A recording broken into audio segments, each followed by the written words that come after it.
Why, hello, I'm Barry with Empty Hammock. I brought half of my children with me today.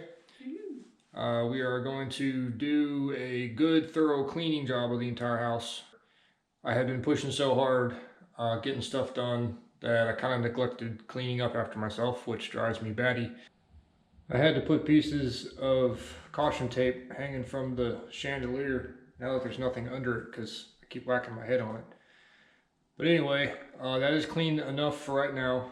Obviously it's not spit polished, but got all the painting stuff set aside because we still have to do some of that. And then other categories of stuff are in different piles. So I'm going to go back to the old get her done list and see what we can get done. Doorknobs and door stops.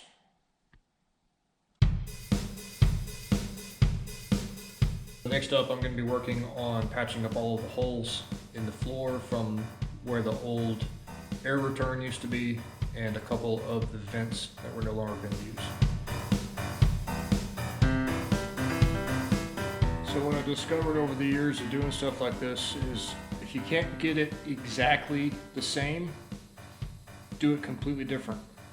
So I could have come in here and taken out all of it and laced it all back in together. I've done that in the past. It's possible, but it's a pain. So if you just do it completely different, it looks like it was intentional and not just a bad mistake. So once I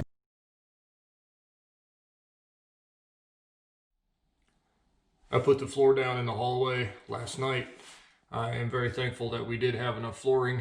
I actually had a little bit extra, so thank you to my wonderful wife for calculating all of that out. Next up is putting down the trim in this area. Like that. So it turns out they don't make trim that looks exactly like the old stuff. Surprise, surprise, right? So I had to fabricate it. I just took a solid piece of wood and routed the top detail into it, put in a 3/4 quarter round, and we're just going to get this caulked and painted. Next step is the transition strips from the new flooring to the old stuff. I was looking all over the place for the right size pieces of oak for the transition strips because they obviously don't make them commercially for sale in just the exact dimensions that I need. And I realized that they were hiding inside these old pieces of oak flooring that I took up. See, look at that. Perfect.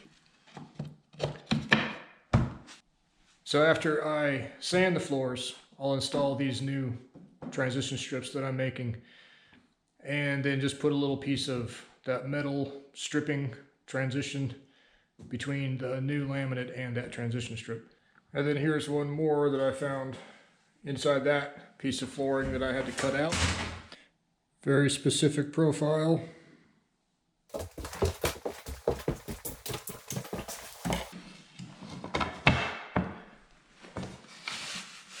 That goes right there.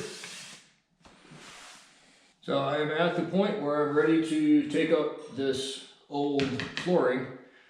I've actually not ever looked under this, so let's find out if the floor is salvageable.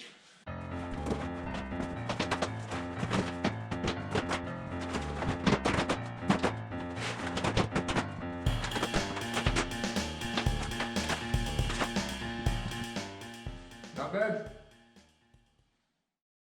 I've gotten everything at the house here basically cleaned up. Getting ready to refinish the floors. That's going to be one of the last steps. Before I do that though, we decided to go ahead and leave the old chimneys that color. I'm just going to be sealing them.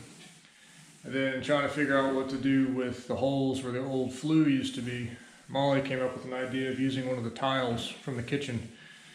And I just put some wood trim around it, and that's going to attach in a diamond shape over the holes right directly to the brick. And Molly's in the kitchen here painting. No, that's not a giant roller, she's just really little. The two bedrooms upstairs are going to get carpet on the floors. Molly and I had gone back and forth quite a bit about what to do with the floors, whether to put down carpet or laminate or refinish what's here. And unfortunately these floors just there's too much damage. We could fix them, we can make them look good, but we're always having to pay attention to the ROI to see if it's even going to be worth it. And at this point, no, there's no way. If an owner down the road wanted to refinish the floors, they're welcome to. However, in the walkway going down the stairs, I'm going to sand down the floors, and then we're going to actually paint this with porch paint, same color as the railings.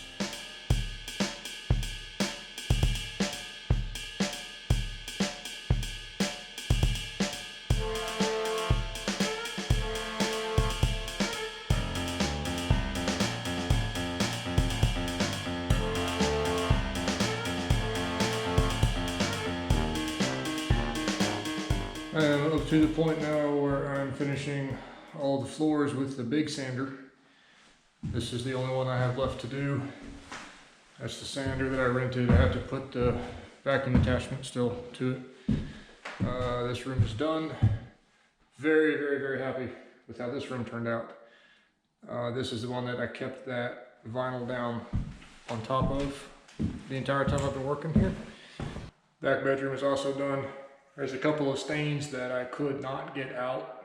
I went over it with the 60 grit over and over and over and over. I got it to there anyway, so it is what it is. This is the amount of dust I got from the back bedroom. This is the dust from the dining room here. So we're gonna go to the living room, see what kind of a mess we can make there. And I decided not to film doing the other two rooms. That way I can be a real YouTuber and make it look like I have tons and tons of experience doing this. I'll say things like, usually when I do this, even though it's like the second time I've ever run one of these things. And just in case you're gonna ask or wonder, no, I'm not wearing a respirator because I'm vacuuming everything out, and the shop vac does a fantastic job. There isn't any particulate in the air.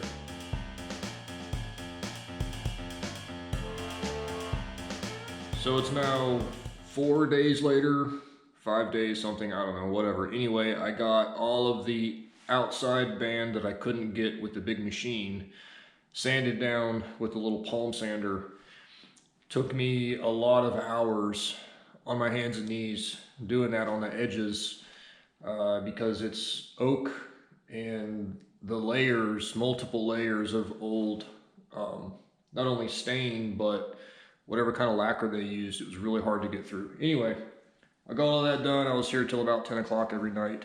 But I think it turned out really good for what it is. I'm gonna end up having to use a dark stain in the living room and in the back bedroom to cover over a bunch of the stains that's in the wood that I could not get out.